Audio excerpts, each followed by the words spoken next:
오늘 우리에게 주시는 하나님의 말씀은 마태복음 4장 18절부터 22절까지 말씀입니다.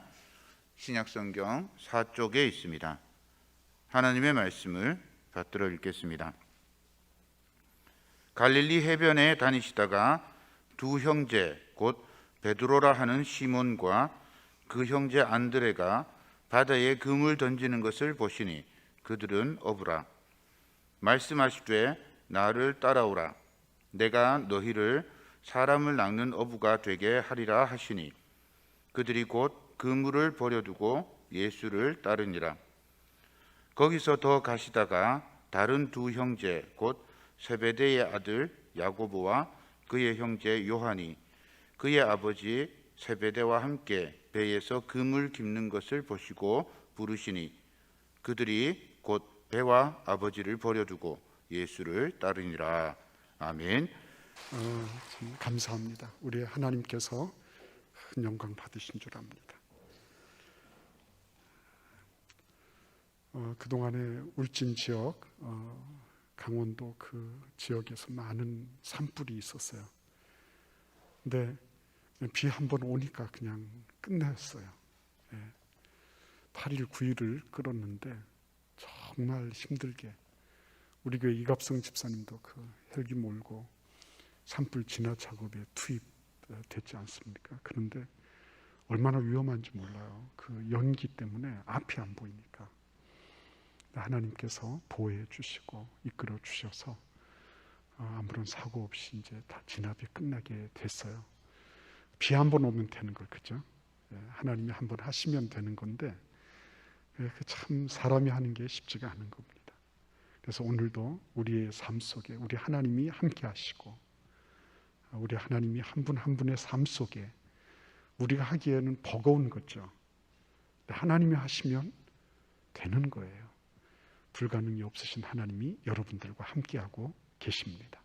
이 시간 우리 같이 기도 드리겠습니다. 고마우신 주님, 하나님께서 우리의 마음과 심령 속에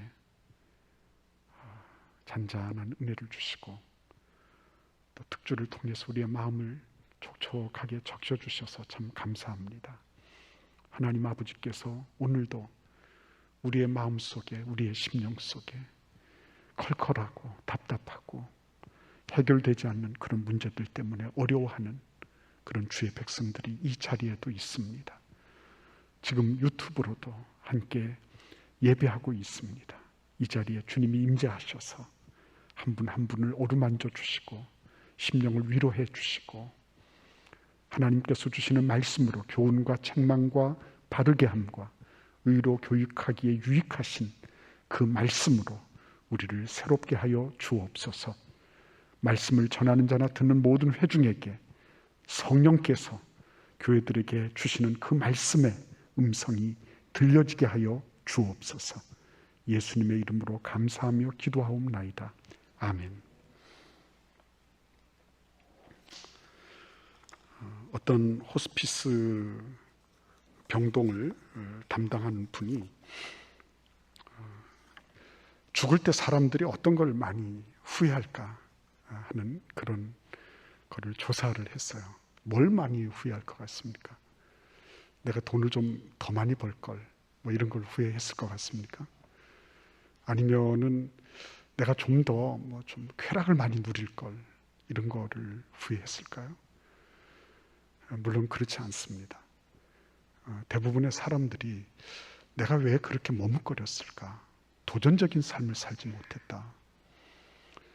기왕에 한 번 와서 가는 건데, 근데 너무 몸을 사리고 너무 주춤거리면서 시간을 낭비하다 보니 어느 순간 임종을 해야 되는 그런 상황이 됐다. 도전적이지 못했다는 거예요. 도전적이지 못했다. 굉장히 뼈아픈 일입니다. 늘 주저하고 늘 재고 말은 잘하죠. 나는 생각이 깊다. 그렇지만 사실은 이곳에서 저곳으로 넘어가고자 하는 그런 담대함과 동기가 부족했던 거죠. 그래서 오늘 우리는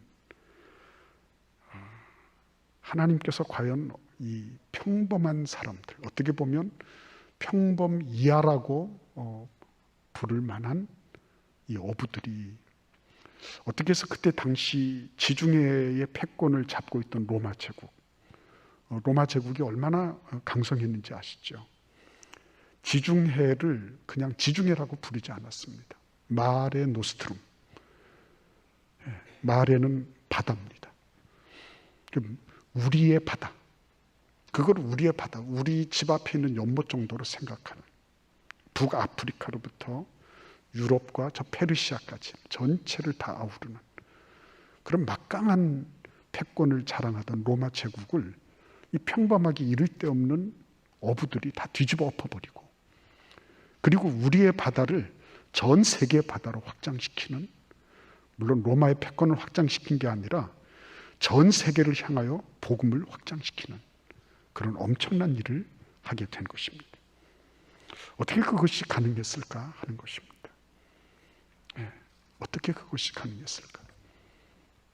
기왕에 후회할 것 뭐 여러 가지가 있겠지만요, 저는 목회자로서 제일 후회할 만한 거, 지금도 하나님 앞에서 그렇게 기도하죠.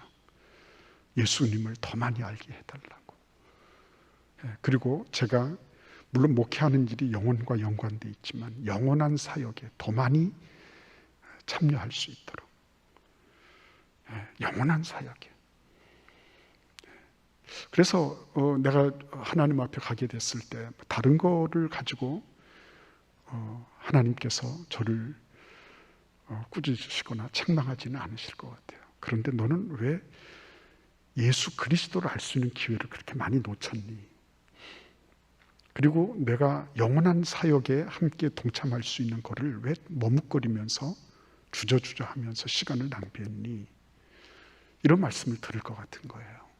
여러분은 어떻습니까? 아마도 여러분들은 오늘 이 본문 말씀을 보시면서, 목사님, 이거는 제자들이 하는 거지, 제자들이 그런 거지, 뭐 어떻게 이게 가능하겠습니까? 이렇게 반문하시는 분도 계실 거예요. 저도 충분히 그걸 이해합니다. 저도 그렇게 생각했습니다. 어떻게 나를 따라오너라, 내가 너희로 사람을 낚는 어부가 되게 하리라, 이렇게 한 말씀 하셨는데 배와 그물을 버려두고 뭐 무슨 아버님 이 자리에 계십시오, 그리고 자기들만 예수님을 따라갈 수 있었을까? 그렇죠? 우리는 그걸 알고 싶은 거예요. 이것이 과연 그 제자들에게만 그랬을까? 평범하게 이를 데 없었던 제자들이었지만 그럼에도 불구하고 이 평범한 제자들이 어떻게 했을 때 지중해 판도 안에 있었던 로마 제국, 그 안에서 벌어지는 일만 해도 대단할 텐데 이것을 전 세계적인 영역으로 영원한 시간대로 이것을 확장시켜 나갈 수 있었을까 하는 것입니다. 우리는 흔히들 3, 4, 1원이라는 말을 자주 합니다. 3, 4, 1원. 무슨 말이죠? 3번 생각하고 한 번 말하는 것입니다. 좋은 말이죠. 신중하게 말을 하는 것이니까. 말 때문에 실수 많이 하잖아요. 어떤 분은 3, 4, 1행, 3번 생각하고 한 번 행하라, 뭐 이런 얘기도 합니다. 그 정도로 생각이 먼저 주도하고 그 다음에 언어나 행위가 온다고 생각하는 경우가 많이 있어요. 그걸 어렸을 때부터 우리는 듣고 자랐습니다. 근데 최신 뇌과학에 의하면 우리의 뇌는 행동과 밀접한 연관관계에 있다고 하는 것을 발견해내고 있습니다. 행동을 통해서 뇌의 구조, 의사결정 이런 것이 달라진다고 하는 거예요. 그게 현대 뇌과학의 발견입니다. 사실 웃는 것을 보면 즐거워서 웃죠. 그러나 즐거워서 웃기도 하지만 웃기만 해도 즐거운 것처럼 느껴지는 것, 그게 우리의 뇌라고 하는 것입니다. 그래서 억지로라도 웃는 거, 우리가 볼 때는 저거 억지 춘향이야 라고 말을 하지만 그러나 사실 뇌는 실제적으로 즐겁다고 느낀다고 하는 것입니다. 이게 참 놀라운 일이죠. 우리는 뭔가 무엇이 정서적으로, 감정적으로 무엇이 받쳐줘야지 즐겁고 기쁘다고 느끼는데 뇌는 그렇지 않다는 것입니다. 여기에 놀라운 비밀이 있어요. 뇌는 우리에게 입력되는 것으로 그것을 결과물로 나타내지 않습니다. 무엇을 입력했느냐보다 무엇을 출력했느냐로 뇌는 기억을 하고 그것을 느끼고 실제적으로 가동시킨다고 하는 것입니다. 많이 집어넣는다고 해서 그게 다 좋은 것이 아닌 거예요. 출력을 뭐로 하느냐, 이게 훨씬 더 중요한 말이라고 하는 것입니다. 어떤 학생이 영어 단어를 외우잖아요. 그런데 그 학생이 그냥 쭉 눈으로 읽어보고 나 입력했어 라고 하면 그건 학습이 된 게 아니에요. 학습은 언제 되는 거죠? 내가 눈으로 입력한 것을 내 입으로 출력을 해내고 그거를 단어장을 만들고 그리고 체크해 가면서 내가 이걸 외웠는지 안 외웠는지를 확인하는 이런 출력의 과정을 통해서 비로소 학습이 되는 거예요. 그러니까 뇌는 다른 거를 기억하는 게 아니라 행동으로 결과된 것만 기억하고 그것을 학습화하고 내재화한다는 것입니다. 다른 말로 말씀드리면 그 입력된 내용이 얼마나 필요한 상황에 도달했나 하는 거예요. 내가 입력은 했지만 그것을 필요한 상황에 도달하도록 하는 것, 즉 그것을 꺼내어 쓰는 거죠. 그것에 뇌는 반응하고 뇌는 그거를 기억하고 학습하고 그것을 습관화한다고 하는 것입니다. 제가 돈이 억만금이 있어요. 은행에 가득 채워놨습니다. 가득 채워놨어요. 믿거나 말거나 가득 채워놨습니다. 문제는 인출할 무엇이 없는 거예요. 문제는 답답한 노릇이죠. 그 틀림없이 내 거 맞아. 근데 그거를 내가 꺼내어 쓸 수가 없어요. 그거는 뭐 있으나 마나한 거 아니에요. 늘 잠재적인 형태, 가능성의 형태만 있어요. 내가 그걸 가서 은행에 가서 꺼내서 쓸 수 있는 내가 나 자신을 증명해내고 그렇게 할 수 있는 뭔가가 없다. 얼마나 답답한 노릇이에요. 예? 여러분 한번 생각해 보십시오. 내가 하늘과 땅의 모든 것들을 다 섭렵하는 엄청난 진리를 가지고 있어. 그런데 그거를 꺼내어서 쓸 수가 없다. 답답하잖아요. 자동차 시동은 걸어놨는데 근데 앞으로 1cm도 나가지 못해. 그것처럼 답답한 일이 어디 있습니까? 그러니까 성경은 늘 행동을 강조합니다. 입력을 얼마나 잘했느냐 별로 거기에 관심 없어요. 네가 뭐 얼마나 지식이 대단하고 네 논리가 얼마나 뭐 정교하고 이런 거 별로 관심이 없어요. 그거는 책만 보면 아는 거예요. 누구나 그런 부분에 있어서는 조금만 공부해 보면 아는 거예요. 그러나 그것을 당신이 입력했을 뿐만 아니라 그거를 출력해서 써본 것이 있느냐, 여기에서 갈라지는 거예요. 모든 것이. 말만 하는 거 별로예요. 뭐 이게 옳다 저렇게 옳다. 뭐 그래서 어떻게 됐다는 거예요. 말 못해서 죽은 사람은 없잖아요. 그러나 실제적으로 내가 그것을 행동으로 옮겨봤다. 이거는 중요한 겁니다. 그래서 여러분 신명기 28장을 한번 같이 보겠습니다. 28장 1절부터 3절 말씀을 읽어보겠습니다. 내가 내 하나님 여호와의 말씀을 삼가 듣고 내가 오늘 네게 명령하는 그의 모든 명령을 지켜 행하면 내 하나님 여호와께서 너를 세계 모든 민족 위에 뛰어나게 하실 것이라. 2절입니다. 내가 내 하나님 여호와의 말씀을 청종하면 이 모든 복이 네게 임하며 네게 이르리니 성읍에서도 복을 받고 들에서도 복을 받을 것이라 그랬습니다. 6절에 보면 내가 들어와도 복을 받고 나가도 복을 받을 것이다 했어요. 자, 여기서 중요한 거, 우리는 다 복 받기를 바랍니다. 저도 복 받는 거 좋아합니다. 복을 받아야 합니다. 여러분들도 복 받아야 합니다. 지금도 복을 받으시고 있어요. 복을 받았기 때문에 이 자리에 계신 거예요. 그런데 중요한 거는 복은 언제 오는 겁니까? 예, 틀림없이 오늘 삼가 듣고 내가 오늘 네게 명령하는 그의 모든 명령을 지켜 행하는, 듣는 거는 입력하는 거죠. 근데 지켜 행하는 거는 입력된 것을 꺼내어서 출력하는 거예요. 예. 복은 언제 오느냐? 입력을 많이 한다고 오는 것이 아니에요. 입력 많이 한 사람들, 바리새인들, 서기관들, 장로들 많이 있었습니다. 입력 많이 해서 복이 오는 것이 아니에요. 그런 사람들이 남에게 복을 나누어 주고 복의 근원되는 거 없어요. 왜? 출력을 못하기 때문에. 그 사람들은 자기에게 입력된 거를 바깥으로 꺼내어 써본 적이 없습니다.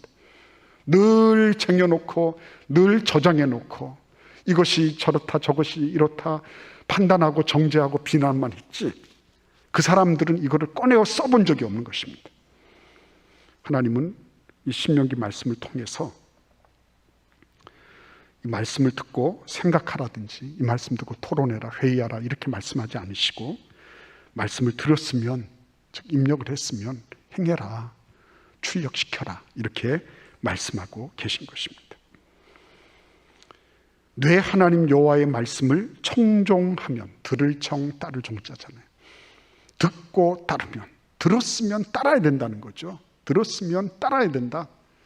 이게 복이다 이렇게 말씀하시는 거예요. 이게 복이다. 여러분, 하나님께서 말씀하신 것을 결코 여러분들이 그냥 가볍게 듣지 않을 줄 압니다. 하나님께서 듣고 따르면, 그러면 이 모든 복이 내게 임할 것이다 약속하셨어요. 중요한 거는 듣고 그 다음에 따르는 거예요. 입력이 됐으면 입력된 거를, 그것을 필요한 상황 속에서 그것을 출력해서 써야 되는 거예요. 그게 복이라고 말씀하고 계신 것입니다.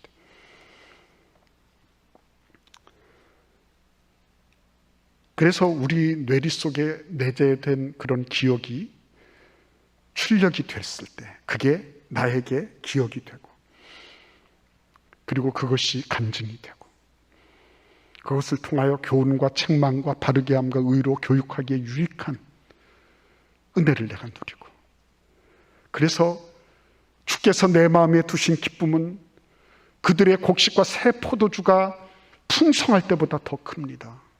사람들이 알지 못하는 그 큰 기쁨을 누리게 되고, 이런 일들이 선순환으로 일어나는 거예요. 소그룹으로 모이고 구역으로 모여도 홈쇼핑 얘기 안 해도 돼요. 뭐 어디에서 무슨 물건이 어떻게 싸고, 그런 건 물론 정보가 교환될 때가 있죠. 그러나 그보다 훨씬 더 재미있는 거, 내가 입력된 말씀으로 끝난 게 아니라 입력된 것을 출력해서 그 필요한 상황 속에 그것을 인출해서 써보니 이와 같았더라.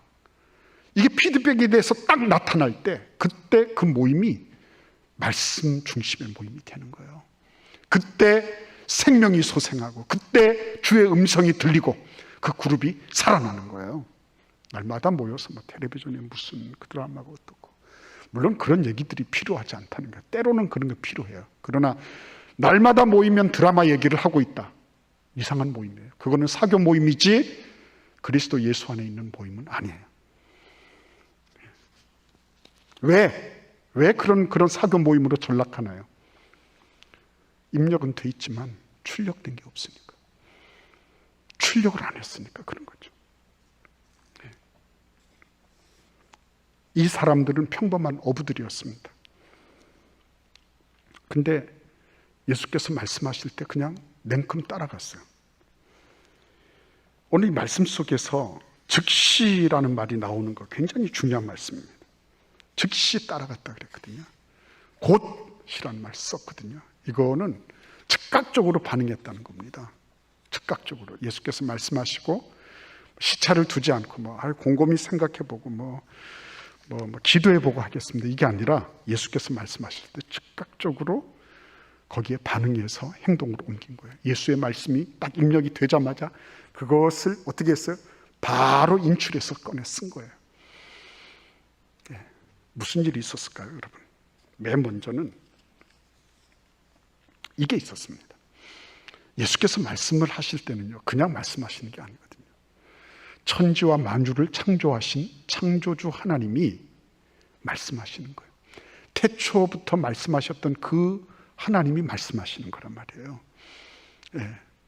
루터가 종교개혁을 할 때 그 사람이 처음부터 로마 교황청을 뒤집어 엎자 이런 생각을 한 적이 없어요. 자기도 알지 못하는 사이에 목숨을 건 종교개혁의 길로 들어선 것밖에 없습니다. 반박문 붙인 게 루터만 붙였냐? 그렇지 않아요. 그때 당시에 그 주변에 있던 수도사들, 어거스틴파나 뭐 도미니크 파나 뭐 어디나 이런 사람들도 수틀리면 그 앞에 가서 수의한테 얘기해서 방방문 붙이도록 하고 이렇게 했습니다. 그러니까 로마 교황청에서는 의뢰히 아유 뭐 어떤 뭐 배알이 틀린 놈이 하나 나타나서 또 반박문 붙였구나, 아이고 시끄럽겠구나 이렇게 생각을 했지, 이게 종교 개혁이 된다고 절대로 생각하지 않았어요.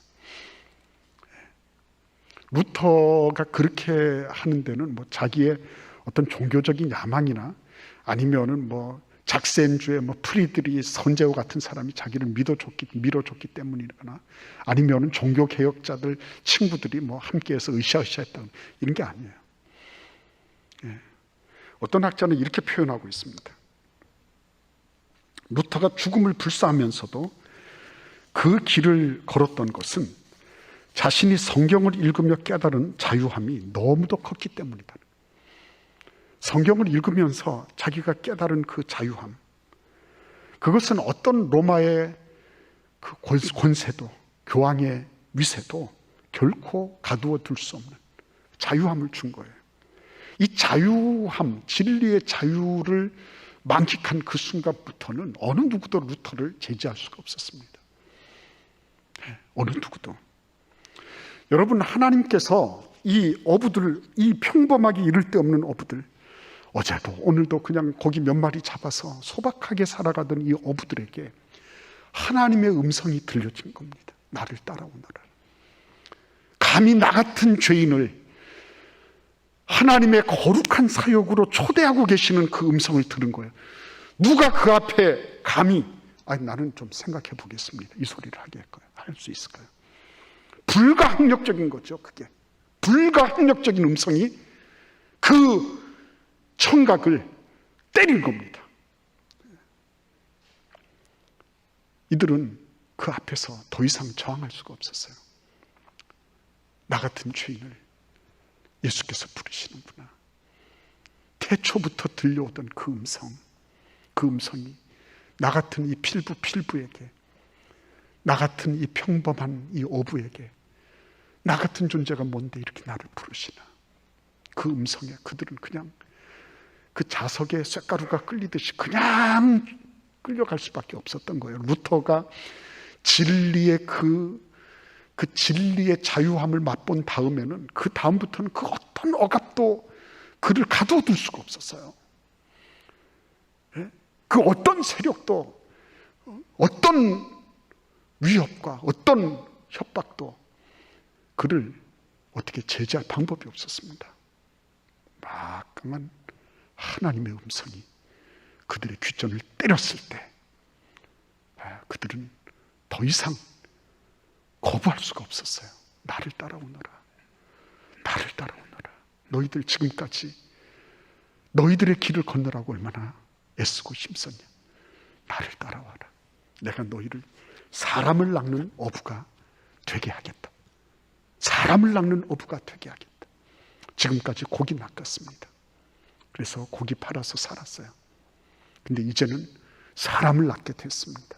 사람을 구원하게 됐습니다. 그래서 그 구원받은 사람들, 그도 살리고 나도 살고, 고기 죽여서 내가 살았는데 이제는 그도 살고 나도 살게 됐어요. 그게 그들만 살았습니까? 아니에요. 그들을 통해서 수많은 사람들이 깨어나게 됐어요. 어떻게 했을 때요?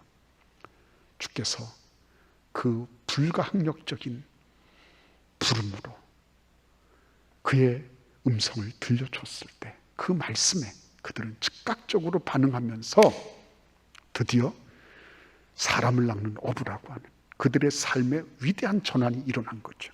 위대한 전환, 그죠? 지금까지 그들은 그냥 이쪽 편에서 있었을 뿐입니다. 그냥 적당하게 소박한 그런 삶을 살고 소시민적 삶을 살고 그러면서 살아왔을 뿐이에요.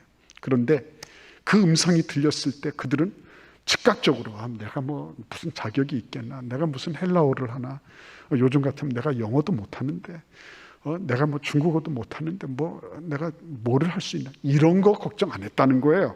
그냥 부르실 때 어떻게 해요? 즉각적으로 응답했다는 거예요.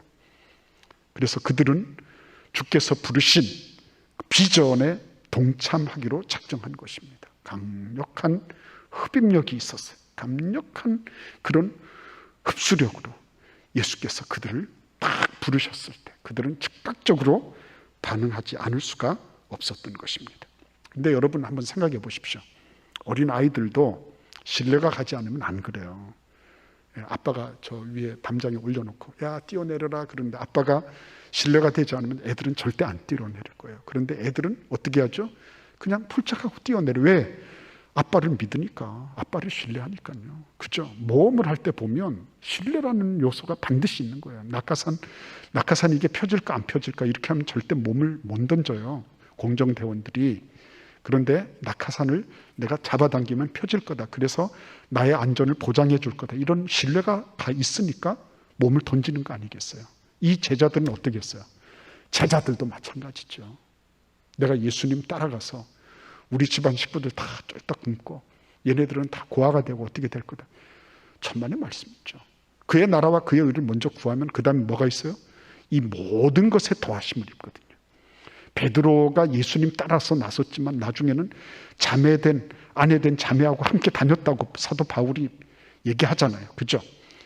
여러분 그런 걸 다 보면 예수님은 지금 현재 일시적으로 한시적으로 그들을 가족들과 떼어놓고 있어요. 그러나 그것이 다가 아니었습니다. 예수님은 넓고 깊게 영혼을 보고 계신 겁니다. 이들에게 그런 시간이 필요했기 때문이에요. 그래서 나를 따라오너라. 그러니까 이 사람들이 아버님 그러면 조금만 계세요. 내가 예수님 따라가겠습니다. 나머지는 하나님께서 해주실 거예요. 그렇죠? 이 신뢰감, 예수님 따라가면 나는 사는데 우리 집은 전부 다 쫄딱 망하게 될 거야. 그런 게 있으면 어떻게 하겠어요? 물론 예수께서 우리를 위하여 행하신 것을 보면 그 어떤 것도 아깝지 않아요. 그러나 이들이 볼 때 예수님을 먼저 따르는 그것이 자기들이 하나님 앞에서 행해야 될 온당하고도 합당한 태도라고 그들은 생각했던 거예요. 그래서 하나님께서 예수 그리스도께서 그 음성을 말씀해 주셨을 때 그때 그들은 충만한 신뢰를 느낀 겁니다. 나는 저분에게 내 모든 것을 맡겨야지. 난 저분에게 내 모든 것을 맡겨도 저분은 신뢰할 만한 분이다 하는 거예요. 히브리서 12장 2절에서 믿음의 주요 또 온전케 하시는 이인 예수를 바라보자 그랬습니다. 여기에서 말하는 믿음의 주라고 하는 아르케고스라고 하는 말은 창시자라는 말이에요. 원래 믿음이 뭔지 몰랐습니다. 근데 믿음이라고 하는 것을 창조하신 분이 누구시라고요? 예수 그리스도. 예수님을 보니까 믿음이 뭔지를 알겠어요. 예수님을 보니까 신뢰라는 게 뭔지 알겠다는 거죠. 예수님을 보면서 신뢰하는 사람들, 믿음이 가는 사람들이라고 하는 것은 이런 주의 사람들이구나 라고 하는 것을 배우게 됐다는 겁니다. 그래서 믿음의 주요 또 온전케 하시는 이인 예수를 바라보자 이렇게 했을 때 그 예수님이 지금 이 갈릴리의 평범한 어부들을 틈바구니에서 등장하셔서 나를 따라오너라. 내가 너희를 사람을 낚는 어부가 되게 하겠다. 너희들이 지금까지 고기 잡고 그리고 지금까지 너희들의 삶을 그렇게 영위를 해왔지만 이제부터는 사람을 구원하는 그런 존재로, 사람을 살리는 존재로 너희들이 모든 것들이 급격하게 전환될 것이다. 이렇게 말씀하신 것입니다. 그것을 신뢰한 거예요. 그것을 신뢰한 겁니다. 그래서 예수 그리스도를 따르는 사람들이요, 어떻게 보면 참 무모한 것처럼 보이잖아요. 여기도 보면 무모해 보여요. 그리고 이렇게 잘 물리에도 닿지 않는 것 같은, 조리에 닿지 않는 그런 행위를 막 엄벙덤벙 하는 것처럼 보여요. 그러나 여러분 생각하십시오. 하나님 앞에 이래도 저래도 한 세상 사는 거예요. 내가 예수 그리스도를 위해서 영원한 사역에 내가 한번 탁 발을 딛는다. 이것처럼 위대한 일은 없는 거예요. 디뎌보세요. 아브라함에게 하나님께서 너의 고향 친척 아버지 집을 떠나라 그랬을 때 아브라함이 입력됐잖아요. 그때 어떻게 했죠? 바로 갔거든요. 내 아들 이삭을 모리아산에서 나에게 번제로 드려라. 그랬을 때 그 다음날 아침 일찍 일어나서 사라한테 말도 하지 않고 불이 나게 서서 바로 가거든요. 여기에서부터 모든 게 갈라지는 거예요. 그 사람이 얼마나 똑똑했냐 묻지 않아요. 그 사람이 얼마나 논리적이고 얼마나 사고를 많이 하고 얼마나 사상이 투철하고 이런 소리 하지 않아요. 그 사람 하는 거 보면 입력이 됐어요. 그러면 즉각적으로 출발하고 마는 거예요. 거기에서 뭐가 이루어지죠? 믿음의 조상도 나오고 거기에서부터 전 세계 판도를 바꾸는 제자들이 일어나는 거예요. 제자들의 시대 때 이 지중해를 가리켜서 로마 사람들이 마레 노스트룸이라고 얘기를 했다고 그랬죠. 마레 노스트룸. 자기들 앞마당 앞에 있는 그 연못이처럼 생각했습니다. 근데 이 마레 노스트룸, 로마 사람들이 얘기하던 그 정도가 아니었다는 거예요. 이거를 통해서 예수 그리스도의 사람들은 전체적인 것들을 다 확보하는 놀라운 일들을 했습니다. 어떻게 했을 때요? 하나님의 말씀이 들려졌을 때 그것을 즉각적으로 삶에 출력해냈을 때 그때 일들이 일어나는 거예요. 여러분 얼마나 놀랍습니까? 하나님께서 우리에게 주신 기회가 얼마나 많아요. 그 찰나, 그 찬스, 그때를 놓치지 않고 하나님 앞에 오라 그랬을 때요. 그대로 가는 거죠. 그렇죠? 얼마나 놀라운 축복입니까? 그래서 허셀 그레이브, 데니엘 허셀 그레이브라고 하는 트리니티 대학의 선교학 교수가 계셨어요. 이분이 일본이 패망하고 난 다음에 2차 대전 패전 이후에 일본 선교사에 대한 간절한 열망이 있었던 겁니다. 그래서 막 가려고 하는데 생각이 깊었어요, 이분이. 그래가지고 그래도 좀 THM은 해야 되지 않을까. 그래서 THM 공부하고 나니까 그래도 선교학 박사는 해야지 선교의 현장에 가서 뭘 하지. 이렇게 된 거죠. 그래서 1945년 이후에 이렇게 저렇게 하다 보니까 10수년이 쑥 흘러 지나간 거예요. 가니까 도쿄 올림픽이 있고요.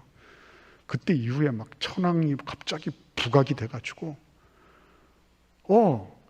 패전 이후에 감당할 수 있었던 그 가난하고 심령이 막 이렇게 그저 막 균열돼 있고 이럴 때 예수의 복음이 그때 딱 떨어졌으면 얼마나 좋았을까요? 그런데 이런 거 저런 거 다 놓쳐버리고 자기가 다 갖추고 나니까 버스는 멀리 지나갔더라. 기회 있을 때 하는 거죠. 하나님이 이 어부들에게도 기회를 주신 겁니다. 예수께서 나를 따라와라. 내가 너희들을 사람을 낚는 어부, 사람을 구원하는 어부가 되게 하겠다. 그것이 그들에게 그냥 날마다 순풍에 돛단 것 같은 삶을 보장하신 것은 아니에요. 그들이 어부라는 말을 계속 강조하고 있는 거 왜 그러신지 아시겠죠? 왜 그렇게 했습니까? 어부들은 알아요. 지금 잔잔하다가도 조금 있다가 어떤 풍랑이 일지 몰라요. 어떤 일들이 일어날지 몰라요. 그때마다 그들은 그것을 잘 대응해냈기 때문에 지금까지 있는 거란 말이에요. 사람을 낚는 어부라고 했을 때도 그래, 내가 예수님을 따라가지만 이런저런 풍랑이 일 수 있고 폭풍우도 있을 수 있다. 그러나 그것을 얼마든지 나는 대처해 나갈 수 있겠다. 왜? 예수님이 함께 하시니까. 이런 게 딱 있는 거예요. 그러니까 그분을 신뢰하고 그때 당시에 그 타이밍을 놓치지 않고 따라서 나갔던 거예요. 이번에 우리 교회는 표준을 새롭게 정하는 그런 한 해로 잡았습니다. 그 표준 가운데는 소그룹이 일어나고 가정이 영적인 거점으로 다시 소생하는 거예요. 가정이 교회와 같이. 그리고 교회가 정말 많은 소그룹들을 통해서 세상의 빛으로 소금으로 작동하게 하는 거예요. 그런 표준을 우리가 만들어 갈 겁니다. 그런데 만들어 가는데 하나부터 열까지 모든 것을 다 준비해서 한다? 그럴 수는 없어요. 일단 우리는 주께서 명령하신 대로 나아갈 거예요. 주님께서 말씀하신 대로 이번 금요일부터 시작을 할 겁니다. 일단은 한번 발걸음을 내딛는 거예요. 그죠? 요단강을 건널 때도 제사장들이 한 걸음을 탁 내딛었을 때 요단강 물이 다 벽처럼 섰어요. 그죠? 우리도 하나님 앞에 믿음으로 기도하고 하나님, 나는 한번 해보겠습니다. 내가 그동안에 여러 가지 재고 생각하고 여러 가지 이런 거 저런 거 많이 이렇게 정보를 구하다 보니까 늦어졌는데, 하나님 일단은 내가 주님 말씀 따라 인출해서 출력해 보겠습니다. 이렇게 하고 가는 거예요. 여러분들 기대하십시오. 여러분들에게 문자가 갈 겁니다. 그러면 이번 금요일부터 우리는 시작할 거예요. 하나님께서 우리에게 이번 코로나 사태를 통해서 주신 이 거룩한 교훈들을 우리의 삶 속에 적용하는 일들을 우리는 과감하게 펼쳐나갈 거예요. 그래서 우리 당의 모든 장로님들로부터 어린 아이들에 이르기까지 가정에서도 직장에서도 혹은 우리의 삶의 모든 이웃들과도 우리가 살고 있는 모든 상황 속에서 하나님이 우리에게 주신 세상을 섬기는 이 일들을 과감하게 펼쳐나갈 수 있도록 주께서 도와주실 줄 믿습니다. 우리 같이 기도드리겠습니다. 고마우신 주님 감사합니다. 저희들은 많이 재지 않고 많이 생각하지 않고 주께서 우리에게 말씀하신 대로 우리의 귀전에 입력된 대로 바로 그 상황에 적확하게 인출해서 쓰고자 합니다. 주님 저희들을 도와주시옵소서. 예수님의 이름으로 기도하옵나이다. 아멘.